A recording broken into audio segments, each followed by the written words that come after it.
Ito naman hong si Senadora Legarda, handa raw hong harangin ang sinumang magtutulak na tayuan ng nuclear power plant ang Antique. Brigada Ann Cortez, ibrigada mo! Brigada! Live report!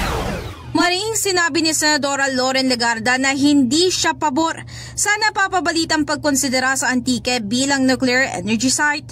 Ayon kay Legarda, naniniwala raw siya na hindi lang siya ang tutol dito pero maging mga nakatira rin sa kanyang probinsya at maging ang provincial government. Kasunod nga nito, tiniyak niya na haharangin niya ang anumang hakbang at ahensya na magtutulak na gawin ito.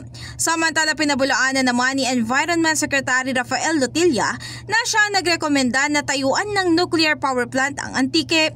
Dagdag pa niya, kailangan muna ring magkaroon ng Environmental Compliance Certificate mula sa DENR bago nga makapagsimula ng pagtatayo na nuclear energy site sa anumang lugar.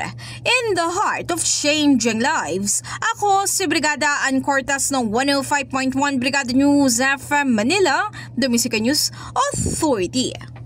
Ang bahaging ito ay hatid sa atin ng Maxan Mangosteen Santon Coffee. Max Healthy, Max Sarap.